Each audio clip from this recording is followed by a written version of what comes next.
Bonjour à tous, on continue Masechet Baba Kama Dav Dalet et on commence Dav Gimel Amud Bet, à peu près 16 lignes avant la fin de la page, un tiers avant la fin de la page, aux deux points, Amave, Ve'aever, Maïmave. Alors, faisons un petit récapitulatif. Nous avions vu dans la Mishnah qu'il y avait 4 avot nezikin, 4 catégories types de nezikin, que la Mishnah avait nommé Shor, Bor, Mave et Hever. En réalité, on en avait vu qu'il y en avait un petit peu plus que ça, puisque la catégorie de Shor, les dommages qui se causaient avec un taureau, ça pouvait compter 3 catégories, Keren, Shen, Veregel, et donc pour l'instant on en avait vu 5 catégories, Keren, Shen, Regel, Bor et Esh, Hever, qui est le feu. Et on a dit que chacune avait un caractéristique particulier. Le caractéristique de Keren, c'était que Kavanato Leazik, il y avait une intention de l'animal de faire un dommage. Shen, Hana Leezeko, l'intention c'était de profiter. Tandis que dans Regel, Hezeko Matsui, étant donné que c'est un dommage qui est causé par un acte habituel qu'elle fait tout le temps, donc c'est un dommage qui est fréquent, puisque quel que soit l'objet qui se trouve sous ses pattes, elle va l'abîmer. Bor, c'est un objet qui depuis le début est apte à créer un dommage, puisque des Trilatasiato Lenezek. Et enfin, Esh, c'est un dommage qui fait appel à une source extérieure, à une force extérieure qui va déplacer ce feu pour endommager. Donc on avait vu ces différentes catégories. Keren, Shen, Keren la corne, Shen la dent, Regel le pied, Bor le puits et Esh le feu. Maintenant, nous allons nous intéresser à la troisième catégorie qui est mentionnée dans la Mishnah, qui est la catégorie de Mav'e.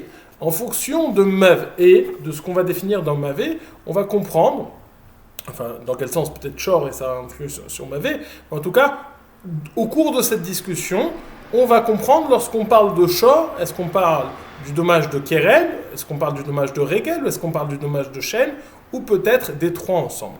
Qu'est-ce que Mav'e? Ça va être le début de la discussion aujourd'hui. Dit la Gemara, Maï Mav'e, à quoi fait référence ce Mav'e, ce terme que l'on ne sait même pas réellement traduire? À quel type de dommage fait-il référence? Il y a en réalité une marloquette en cela entre Rav et Shmuel.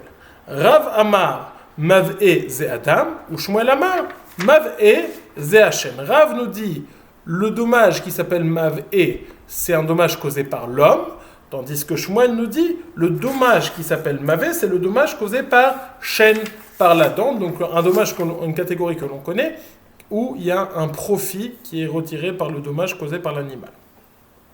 Alors dit la Gemara, Rav Amar Mave ze Adam dirtiv Amar Shomer Ata Boker vegam Laila im teva ayun ba'ayun.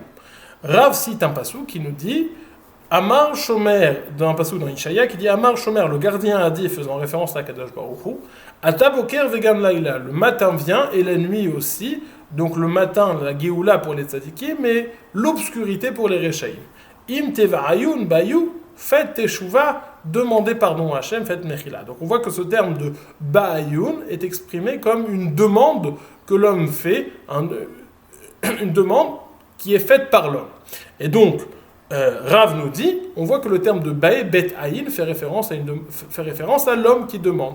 Donc c'est pour ça que lorsque la Mishnah elle dit mav'e, c'est l'homme qui demande, ça fait référence à l'homme. Ou Shmuel Amar, non. Mav'e ze Hashem, mav'e fait référence à la dent, comme on voit dans le verset, dirtiv ech nechpesu esav niv u matzpunav. Comment ont été dévoilées ces choses des saves? Comment ont été dévoilées ces choses qui étaient cachées? Demande la Gemara, Maï Matshma, juste la Gemara explique, Kedemeta Gam Rav Yosef, comme Rav Yosef traduit, Irdin it belish esav it galin mam terohi. En tout cas, la fin du verset, c'est ce niv ou matzponav, se sont dévoilées ces choses qui étaient cachées. Donc le terme de niv ou est dans le sens de dévoiler. Et on a déjà vu plus haut que quelque chose qui était voilé et dévoilé, ça faisait souvent référence à la dent, qui parfois est visible, parfois est cachée par les lèvres. Donc ça, c'est la marloquette entre Rav et Shmuel. Rav nous dit que ça fait référence à l'homme, comme le verset nous dit Amar Shomer Ata Boker Vegam Laila Im Teva Ayun Ba'ayun. Et Shmuel nous dit non, ça fait référence à la dent, puisque le verset nous dit Niv ou Matzponav où étaient dévoilées ces choses cachées. Et donc, ça fait référence à quelque chose qui est dévoilé, c'est-à-dire la dent. On va demander la Gemara pourquoi Rav n'a pas dit comme Shmuel et pourquoi Shmuel n'a-t-il pas dit comme Rav. Rav Maïtama l'a marqué Shmuel. Pourquoi Rav qui dit que c'est l'homme n'a-t-il pas dit comme Shmuel que c'est Shen la dent? Dit la Gemara, Amar lecha mi katane niv. Ce n'est pas écrit quelque chose qui est dévoilé. Dans la Mishnah, on n'a pas dit, on a dit quelque chose qui dévoile, mais pas quelque chose qui est dévoilé. Donc, niv, si c'était là-dedans, on aurait dû dire niv et. Ou Shmuel, quant à lui, Shmuel maïta malo amarkera. Shmuel, pourquoi n'a-t-il pas dit comme Rav que ça fait référence à l'homme? Amar lecha mi katane boué. Il dit c'est écrit mavé, ça aurait dû être écrit boué, l'homme qui demande, mais mavé qui fait demander à quelqu'un d'autre. Donc ça aussi, ça ne correspond pas. Donc va demander la Gemara, donc au niveau de la grammaire, ça ne correspond ni à l'un ni à l'autre. Il demande la Gemara, mirde krae lo kemar daike velo kemar daike, Rav maïta malo amarke Shmuel.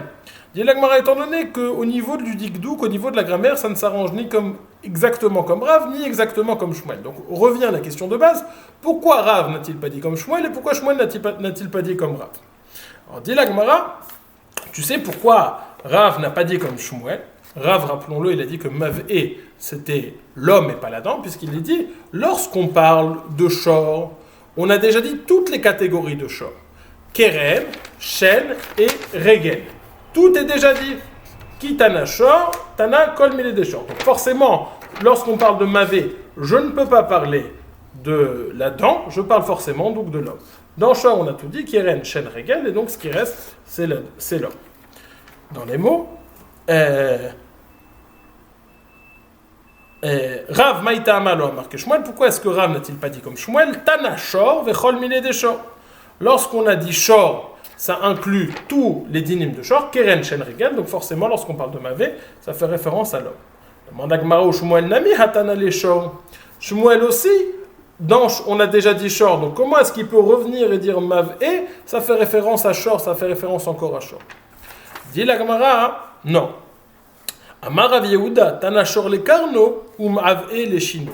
Si Rav pensait que lorsqu'on dit shor, ça fait référence aux trois expressions ensemble, keren, shen, regel, Shmuel, lui, pense que ça ne fait référence qu'à un des dynim, ou keren ou regel, puisque shen est inclus dans mavé, donc ça va faire référence ou à keren ou à regel. Au début, la Gemara va tenter de proposer que ce qui est écrit ici dans le Mishnah, c'est shor, c'est keren, et mavé, c'est shen, et finalement la Gemara va repousser, va dire non, en réalité ce qui est écrit dans shor selon Shmuel, c'est regel, et mavé, c'est shen, on va expliquer tout de suite. Dit la Gemara, Amar Rav Yehuda, Tana shor le karno, ou mavé les shino. Lorsqu'on a parlé de shor, ça faisait référence uniquement au keren, et lorsqu'on a parlé de mavé, ça fait référence à shen. Maintenant, le jeu, c'est qu'on va devoir expliquer la Mishnah. Puisque dans la Mishnah, on ne s'est pas contenté de dire il y a 4 avot nezikim. On a dit si on n'avait que l'un, on n'aurait pas pu déduire l'autre. Et si on n'avait que l'autre, on n'aurait pas pu déduire l'autre. Parmi la première phrase qui est dite dans la Mishnah, c'est lo hare hashen, lo hare hashor ke hare hamav, lo hare hamav ke hare hashor. Si je n'avais que shor, je n'aurais pu déduire le nezek de mav'e, et si je n'avais que mav'e, je n'aurais pu déduire le nezek de shor. Donc c'est pour ça, dit la Mishnah, que j'ai besoin de 2 sources. Donc on va demander, si tu me dis que shor ça fait référence uniquement à keren et que mavé ça fait référence à shen, il faut m'expliquer quels sont les arguments qui sont dits. Si je n'avais que keren, je n'aurais pu déduire shen. Si je n'avais que shen, je n'aurais pu déduire keren. Alors dit la Gemara la chose suivante. Ve'achikam. Et Amar Rav Yehuda nous dit Tana shor le karno ou mavé le shino. Lorsque je dis shor, ça fait référence au nezek du keren, et lorsque je dis mavé, ça fait référence au nezek de la dent, shen. Ve'achikam, l'oreya keren shenana elezeko keria shen sheyeshana elezeko. Ve'loreya shen kavanato leazik keria keren shekavanato leazik. Dit la Gemara, le calcul doit se faire suivant. Si j'avais dit que keren, j'aurais pas pu déduire shen de cela. Pourquoi? Parce que keren, je suis chayav, parce que en hana les échos, il n'y a pas de profit. Tandis que dans shen, il y a un profit qui est tiré. Et j'aurais pu dire uniquement lorsqu'il n'y a pas de profit, je suis chayav. Mais lorsqu'il y a un profit, peut-être que je ne saurais pas tout, puisque c'est pas quelque chose de contrôlable. Et pareil inversement, si j'avais dit que shen, et je n'avais pas dit keren, si j'avais dit que shen chayav, j'aurais dit uniquement shen, en kavanato lezik, son intention, il n'a pas d'intention de créer de dommages, donc c'est quelque chose qui est contrôlable. Mais keren, où il y a une intention de faire un dommage, peut-être que ce n'est pas contrôlable, et dans ce cas-là, je ne serai pas tout rond. C'est pour ça que j'ai besoin de dire et keren et shen. Mais ça, la Gemara ne va pas s'en satisfaire. La Gemara va dire non. Si il y a kavanato leazik, s'il y a intention par l'animal de faire un dommage, au contraire, c'est une raison de rendre chayav et ça n'est pas une raison de rendre patou. Dit la Gemara, velav kalvachomer ou n'est-ce pas un kalvachomer? Ou ma shen kavanato leazik chayav, keren chez kavanato leazik lo kol sheken. Si déjà shen où il n'y a pas d'intention de créer un dommage, malgré tout on l'en est chayav, alors à plus forte raison, keren, lorsqu'il y a une intention de faire un dommage, je suis chayav, je devrais être chayav. Pour l'instant, la Gemara dit, c'est pas sûr que le fait de vouloir créer un dommage, c'est chayav, puisque j'ai trouvé un autre cas, où l'intention de celui qui crée le dommage, qui fait le dommage, c'est vraiment une intention de faire un dommage, et malgré tout, il va être patour. Donc le fait qu'il y ait kavanato leazik n'est pas forcément en soi une raison de rendre chayav. Où ai-je vu ça, dit la Gemara, lo salkada atar, itztarir, salkada ataramina midedave a eved ve'ama. Eved ve'ama lava falkav de chavanatan leazik afilu achibtiri achinami loshna. Dans un esclave et une servante, si l'esclave et la servante de quelqu'un donnent des coups à une autre personne, le maître ne va pas être obligé de payer. Normalement, c'est au maître de payer. Dans ce cas-là, le maître ne va pas avoir l'obligation de payer. Pourquoi ? Parce que si tu dis que le maître a l'obligation de payer, alors dès que l'esclave s'énerve avec son maître, il va aller donner des coups, il va aller tabasser tout le monde, et c'est le maître qui va devoir payer. C'est pas possible de dire une chose pareille. Donc on va dire qu'il est patour. Et donc en tout cas, ce qu'on revoit de ce cas-là, dit la Gemara, c'est une histoire un petit peu étrange a priori, qu'il faudrait développer plus, mais en tout cas, ce qu'on voit dans la Gemara, on trouve un cas de l'esclave et de la servante qui, bien, malgré le fait qu'ils aient l'intention de créer un dommage, malgré tout, on n'est pas tout. Donc là aussi, dans Keren, j'aurais pu dire, si l'intention c'est de faire un dommage, dans ce cas-là, je ne serais pas tout. Dit la Gemara, ça n'est pas comparable. Amar Ravashi le dit, Atou Eved Ve'ama, lav ta'ama rabayit behu. Dans Eved Ve'ama, il y a une grande raison de le rendre patour, comme on a enseigné. Shema yaknitenu rabo ve'ilech v'yad ligdisho shel chavero v'nimtza mechayev et rabo me'amane bechol yom. Peut-être qu'il va se disputer avec son maître et puis après il va aller brûler tous les champs des voisins et c'est le maître qui va devoir payer. C'est pas possible de dire une chose pareille. C'est pour ça que l'esclave et la servante sont pas... lorsque l'esclave et la servante créent un dommage, le maître est pas tout. Mais ce n'est pas une raison. De façon générale, l'intention de faire un dommage, c'est une raison de rendre chayav. Là-bas, c'est une exception, il ne sera pas tout. Mais de façon générale, la Gemara reste sur sa position de base de dire que lorsqu'il y a intention de faire un dommage, c'est une plus forte raison de dire qu'il est chayav. C'est pour ça que la Gemara nous dit, pour l'instant, je ne comprends pas ce que tu me dis. Je reprends. C'était un petit peu... ça s'est étalé, donc je vais reprendre pour ressaisir le sujet. Nous avons, dans la Mishnah, on nous parle de Shor et on nous parle de Mav'e. Rav nous dit Shor fait référence au dommage qui s'appelle Keren et Mav'e fait référence au dommage qui s'appelle Shen. Une fois qu'on a établi cela, il faut comprendre il faut comprendre ce que dit la Mishnah. Pourquoi si j'avais Keren, je n'aurais pas pu déduire Shen et pourquoi si je n'avais que Shen, je n'aurais pu déduire Keren. Pour l'instant, la Gemara fait le calcul suivant. Je n'aurais pas pu déduire Shen de Keren, puisque Keren, il n'y a pas de profit, et je n'aurais pas pu déduire Shen de Keren, parce que dans Shen, il n'y a pas d'intention de créer un dommage. Donc ici, le fait de ne pas avoir de profit, c'est une raison de rendre chayav, et le fait de ne pas avoir intention de créer un dommage, c'est une raison de rendre chayav. Et à l'inverse, l'intention de créer le dommage, c'est une raison de rendre patour, et le fait d'avoir un profit, c'est une raison de rendre patour. Dit la Gemara, la Svara dit exactement l'inverse. La Svara dit que lorsqu'il y a intention de créer un dommage, c'est une raison de rendre chayav, pas de rendre patour. Est-ce que tu m'as ramené de l'esclave et de la servante où là-bas ils sont patour? Ça n'est pas relevant. Ça ne s'approprie pas ici. Ce n'est pas... Comment dit-on? Ce n'est pas... Ça ne s'applique pas ici, c'est autre chose. Dit la Gemara, il faut donc expliquer inversement, à l'inverse. Inverser les svarot. Et là, si, jusqu'à présent on a dit, si avait écrit que Keren, j'aurais dit que Keren est chayav parce que en kavanoto leazik, là je vais dire exactement l'inverse. Et là, parir achi. L'oriya Keren chez kavanoto leazik, keriya shen kavanoto leazik, ve l'oriya shen chez shana lezeko, keriya Keren chez anana lezeko. Si je l'avais dit que Keren, je n'aurais pas pu déduire Shen, parce que Keren, il y a une intention de créer un dommage. Et j'aurais dit uniquement dans Keren, où il y a intention de dommage, je suis Chayav. Mais dans Shen, où il n'y a pas d'intention de dommage, En Kavanot Elazik, peut-être serais-je Pato. Et inversement, si je n'avais écrit que Shen, j'aurais dit peut-être que dans Shen, je suis Pato. Pourquoi? Parce que dans Shen, il y a un profit. Mais dans Keren, où il n'y a pas de profit, peut-être serais-je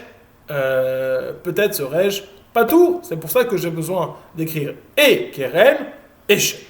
Donc jusque-là, dans Rav, tout va bien. Il a expliqué la Mishnah, il a expliqué que Shor faisait référence à Keren, que Mav'e faisait référence à Shen, il a expliqué la dépendance des deux, pourquoi avons-nous besoin de ces deux sources, c'est ce que dit la Mishnah à ce sujet-là. Le problème, c'est qu'il y a le troisième mousquetaire, le troisième cas, c'est Régel. Alors c'est très bien, tu me dis, Shor c'est Keren et Mav'e c'est Shen, et qu'en est-il de Régel? Où est-ce qu'il est? Pourquoi est-ce qu'il n'apparaît pas? Pourquoi est-ce qu'on n'en parle pas? Demande la Gemara, Verégel Mai, Shaire, Régel où en est-il? On l'a laissé de côté? Dit la Gemara, non, plus loin quand on en parle dans la Mishnah d'Aftet à Moudbet, lorsqu'on dit Kesheizik Ravamazik, lorsqu'il y a un dommage qui est créé, l'endommageur est Chayav, ça c'est une phrase qui est en trop, ça vient nous parler de Régel, d'un autre dommage, d'une autre catégorie qui s'appelle Régel. On dit, donc dans notre Mishnah on nous parle de Keren et de Shen, dans la Mishnah là-bas on nous parle de Régel. Demande la Gemara, Velit Neye Behedia. Pourquoi est-ce que Régel on l'a mis de côté? On aurait pu les mettre tous ensemble, pourquoi est-ce qu'on l'a mis dans la Mishnah là-bas? Ça n'a pas de sens de la mettre de côté. Alors il faut dire qu'on parle d'autre chose. Et là, Marava, Tanachor les raglo, ou Mav'e les chino. Rava nous dit donc, en fait, il faut lire différemment la chita de Rav. Mav'e, ça reste le chêne. Mais lorsqu'on parle de Shor, on a dit il faut choisir un des trois, on ne parle pas de Keren, mais on parle de Régel. Tanachor les raglo, ou Mav'e les chino. Shor, lorsqu'on fait référence à Shor, ça fait référence à Régel. Et lorsqu'on fait référence à Mav'e, ça fait référence à Shen. Vous allez me dire, on va reposer la même question que tout à l'heure. Effectivement, on va la reposer, mais dans ce cas-là, on aura une bonne réponse à proposer, comme on va voir tout de suite. Et donc là aussi, il faut rejouer au jeu. Comment, quand la Gemara dit, si j'avais écrit l'un et pas l'autre, si j'avais écrit l'autre et pas l'un, pourquoi n'aurais-je pas fait cette déduction? Là aussi, on va jouer à ce jeu-là. Que quoi? Et là, Maravatan et Shor les raglo m'avait les chino. Vachika amar, l'oreilla Régel chez Ezeko Matsui, Kereya Shen Shen Ezeko Matsui. L'oreilla Shen chez Shana Ezeko, Kereya Régel chez En Anaa Ezeko. Si je n'avais écrit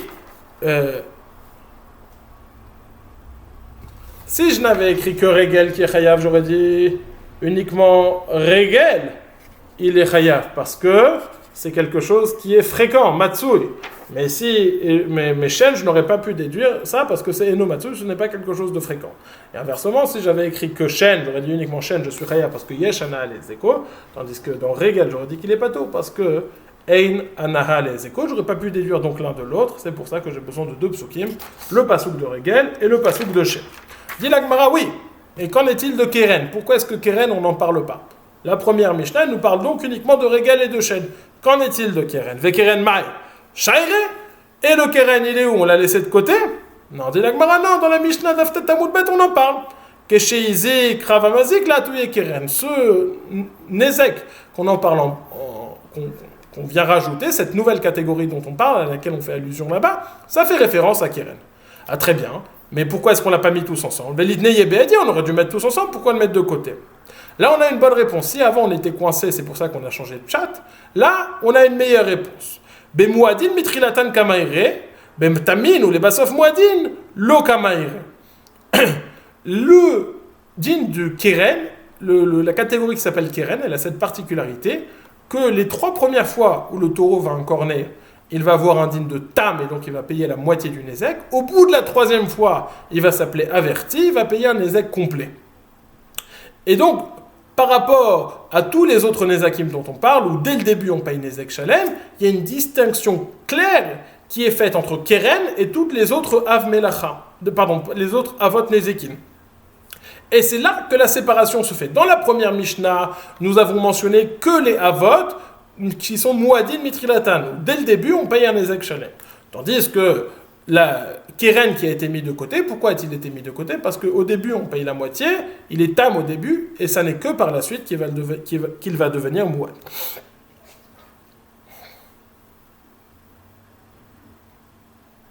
Vekeren mai shayrek que chez Zikramazik la touye keren. Vitne badia be mouadin mitrilatan kamare ou betamin ou le basof mouadin lo kamare. Bon, alors là, nous avons donné pourquoi est-ce que Rav n'a pas dit comme Shmuel et comment Shmuel s'arrange avec ce que Rav nous dit. Je reprends le développement de la Gemara. Pourquoi est-ce que Rav n'a pas dit comme Shmuel? Parce que Rav il dit Mavese Adam, puisque tout est dit dans Shor, Keren, Shen, Regel. Et pourquoi et comment Shmuel s'arrange avec ça? Il dit non, lorsqu'on parle de Shor, on ne parle pas de Keren, Shen, Regel, on parle uniquement de Regel. Et donc c'est pour ça qu'ici on a Regel et Shen ici, et Keren c'est dit dans la Mishnah plus loin. Maintenant on va poser la question inverse. Pourquoi est-ce que Rav n'a pas dit comme Shmuel? Pourquoi est-ce que Shmuel n'a pas dit comme Rav? Ou Shmuel, Maïtama, Loamar Kerav. Pourquoi est-ce que Shmuel n'a pas dit comme Rav? C'est très bien, il s'arrange, mais pourquoi est-ce que Shmuel il n'a pas dit qu'en réalité tout Shor c'est Keren, Shen, Regel et Mavé c'est Adam? Ça aurait été beaucoup plus simple a priori. Dit la Gemara, il y a une raison de ne pas dire cela. Veshmuel Maïtamalo, Markerav Amalecha Isal Kada Tachadam, Hakatane Sefa Shorom Ouad Veshorom Vazik Bereshut Anizak Ve'ad. Dit la Gemara, si tu penses que ça fait référence à l'homme, ça ne va pas, puisqu'on l'a mentionné dans la Mishnah plus loin, Daf Tedvav. Daf Tedvav, on a parlé, Shorom Ouad Veshorom Vazik Bereshut Anizak Ve'adam. On a mentionné le dommage causé par l'homme, étant donné qu'on mentionne le dommage causé par l'homme, alors c'est pour ça qu'on n'en parle plus là, on n'en parle pas ici. Dit la Gemara, Velit Nebereisha. Pourquoi est-ce que tu décides de séparer? À chaque fois qu'on dit qu'il y a une séparation, il faut comprendre pourquoi est-ce que certains sont enseignés d'un côté et d'autres de l'autre. Pourquoi est-ce que les dommages causés par l'homme, on ne l'a pas mis au début? Dit la Gemara, il y a une séparation claire. Beniske mamon kamaire, beniske goufo, lo kamaire. Les dommages qui sont causés par mon argent, par ma propriété, c'est de ça dont parle la Mishnah. Mais les dommages qui sont causés par l'homme lui-même, ça, ce n'est pas le sujet de la Mishnah, c'est pour ça qu'on n'en a pas parlé dans notre Mishnah. Dit la Gemara, Verav Nami Hakatane Adam, Beseifa. Selon Rav, on a cette Mishnah d'Aftedvav où on nous cite le dommage causé par l'homme. Alors comment peux-tu dire qu'il est mentionné dans notre première Mishnah? Dit la Gemara, c'est vrai, il est mentionné là-bas. Mais on ne l'a pas mentionné pour dire le chidouche, c'est juste pour faire un compte de tout ce qui est mouadine depuis le début ou de tout ce qui est tam et puis mouad par la suite. Mais c'est juste pour le rajouter dans le compte. Mais le din, l'enseignement, il est dit dans notre première Mishnah.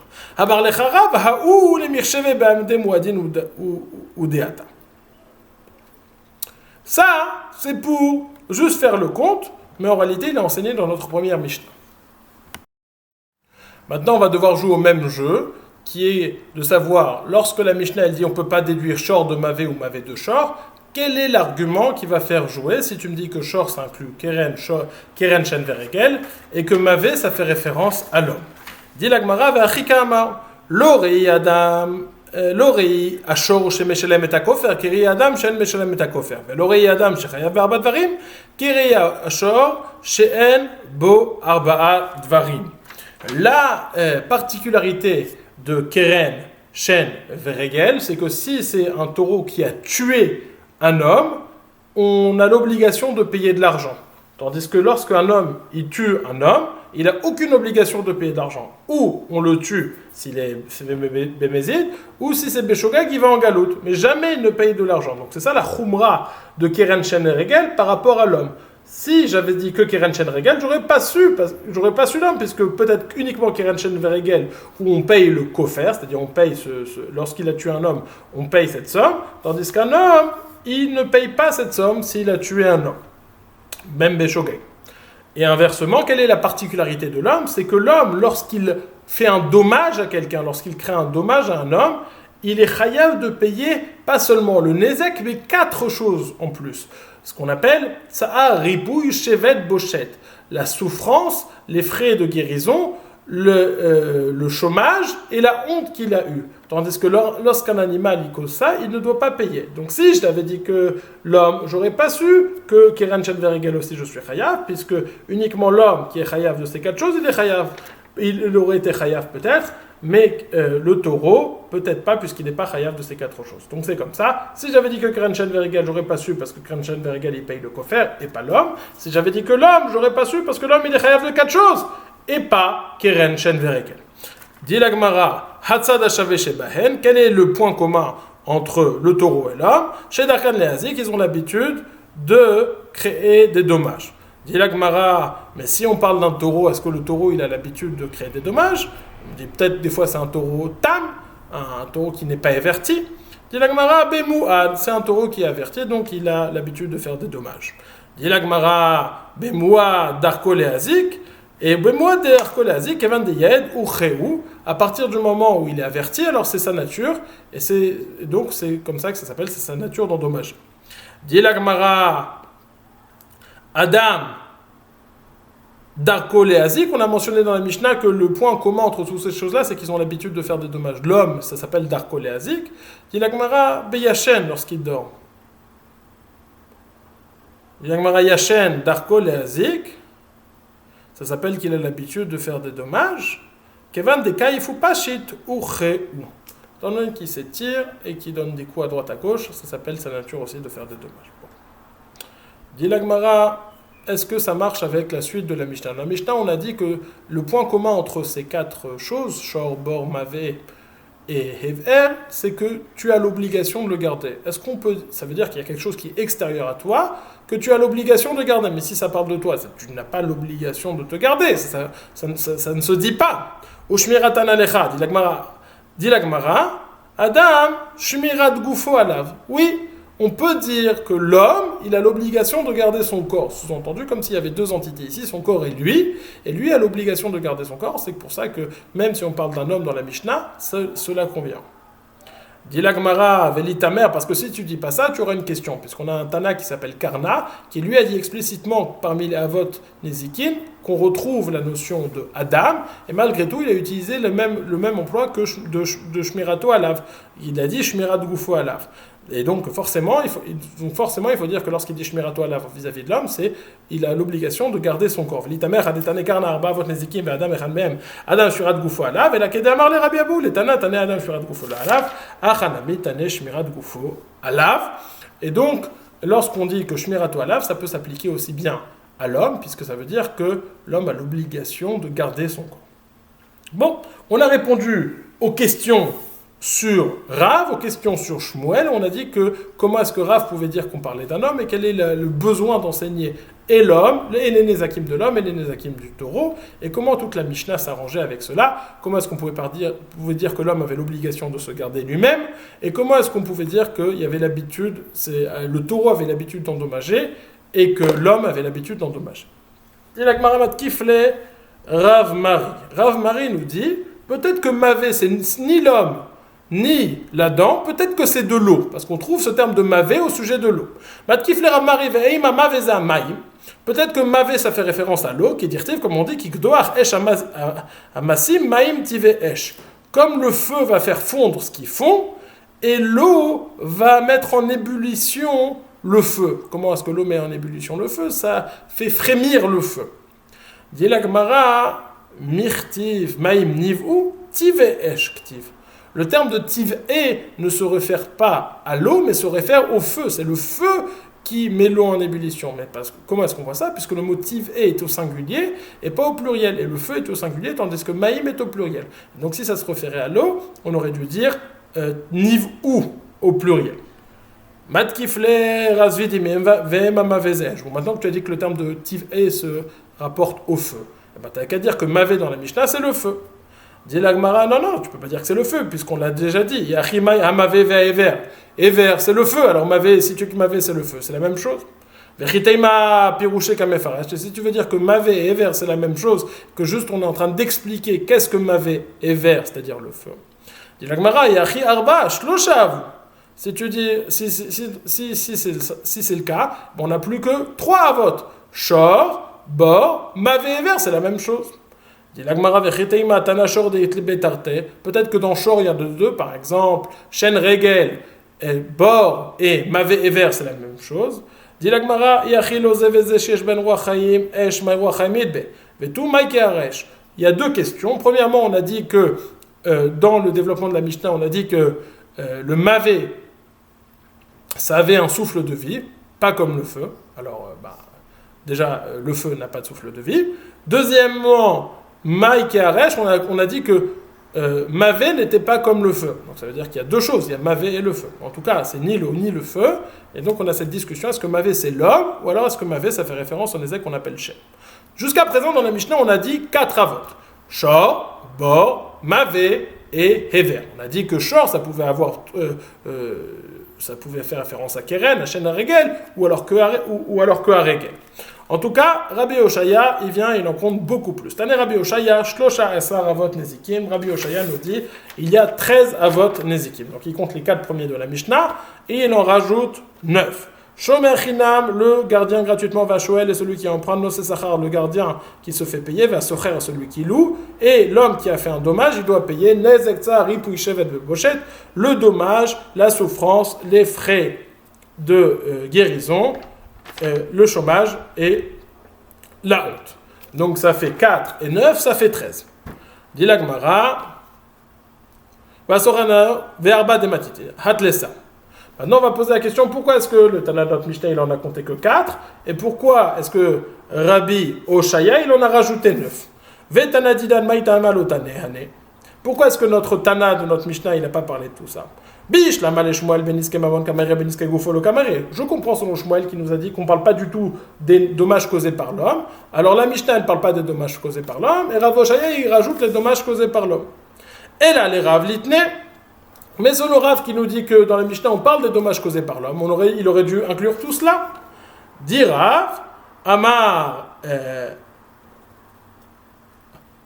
Tana Adam vechol miled Adam. Dit Rav, lorsqu'on a dit Adam mavé, c'est l'homme, on a inclus tout ce qui est fait par l'homme. Adam vechol miled Adam. Dit l'Agmara, le Rabbi Oshaya nami hatanele Adam. Alors pourquoi selon Rabbi Oshaya rajoute tout ça? Selon Rabbi Oshaya aussi, on a dit Adam dans la Mishnah. Très gavne Adam. Tane Adam d'Azik Adam et Tane Adam d'Azik Shor. On parle de deux cas. On parle dans la Mishnah d'un homme qui a endommagé un taureau, et tandis que là, on parle d'un homme qui a endommagé un homme, et c'est pour ça qu'il va devoir payer Nezek Tsar, Ripouy, Shevet de Boshet. Dit la Gemara, si on fait les différences entre ce qu'il a endommagé, alors on devrait aussi faire la différence entre le shor qui a endommagé un shor et le shor qui a endommagé un homme. Yachi shor nami litne tregavne shor, litne shor d'Azik Shor et litne shor d'Azik Adam. On aurait dû parler de deux catégories de shor, du shor qui a endommagé un shor et du shor qui a endommagé un homme. Haïma, il dit la Gemara pas du tout, Bishlam Adam d'Azik Shor, Nezek ou de Meshlam Adam d'Azik Adam, Meshlam Arbat Varim. Et la shor, Mali shor d'Azik Shor, Mali shor d'Azik Adam, il dit Nezek ou de Meshlam. Dit la Gemara, pas du tout. Entre un homme qui endommage un shor et un homme qui endommage un homme, il y a lieu de faire une différence, puisqu'un homme qui endommage un homme, il doit payer 5 choses. Tandis qu'un homme qui endommage un taureau, il doit payer qu'une seule chose. C'est-à-dire, mais un taureau qui endommage un taureau ou un homme, c'est la même chose. Et là, dit la Gemara, donc c'est pour ça que il a rajouté l'homme qui endommage. Dans la Mishnah, on parle d'un homme qui endommage un taureau, et il a rajouté l'homme qui endommage un homme, qui fait un ézek à un homme. Dit la Gemara, d'Adam d'Azik Shor ou Vekatane. Mais pourquoi est-ce qu'on a parlé du Shomer Chinam, du Shoel, du Shomer Sachar et du Socher, que c'est un homme qui crée un dommage à un objet, donc c'est similaire à ce qui est enseigné dans la Mishnah. Dit la Gemara, Tane Ezeka de Beyadaim, Katane Ezeka de Mimele. On a parlé les dommages qui sont faits directement dans la Mishnah où il donne un coup sur l'objet. Et là, c'est les dommages qui sont faits pas directement, puisque lui, il était responsable de l'objet, il n'a pas gardé correctement. Ça, c'est Rabbi Oshaya qui a rajouté 9 par rapport à ceux de la Mishnah. On va très vite voir la liste de Rabbi Chia qui est bien plus longue, et on va continuer demain de l'expliquer pourquoi est-ce qu'il a compté ça et pas cela. Tane Rabbi Chia eskim verba avot nezikim.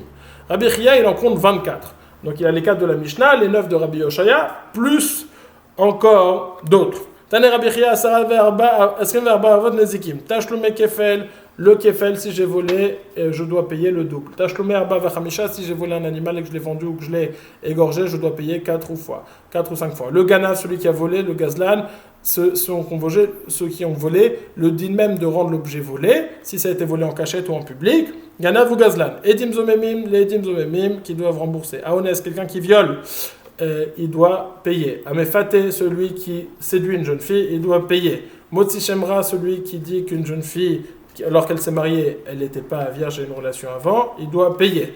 Mais tamé, médaméa, ménaser, quelqu'un qui rend tamé de la trouma d'un Kohen, quelqu'un qui est médaméa, qui mélange de quelque chose de chol avec quelque chose de kadosh ou quelque chose de tamé, et ménaser, quelqu'un qui fait du vin pour la avodazara.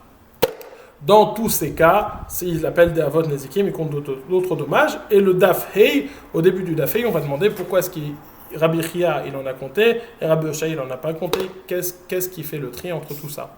Voilà, on a fini le daf Dalet. On a fait principalement Amoud Aleph, on a dit pourquoi, qu'est-ce que veut dire Mavé, la chita de Rav et la chita de Shmuel. Est-ce que Mavé, ça veut dire l'homme, ou est-ce que Mavé, ça veut dire le chêne, et comment expliquer la Mishnah selon cela. Et enfin, nous avons vu les chitot de Rabbi Oshaya et de Rabbi Chia, qui eux comptent beaucoup plus de Avot Nezikin. Pourquoi on a fait la différence entre notre Mishnah? Est-ce qu'il n'y en a que 4? Est-ce qu'on parle de 4? Ou alors est-ce qu'on en parle de 13? Ou est-ce qu'on en parle de 24? Passez une excellente journée.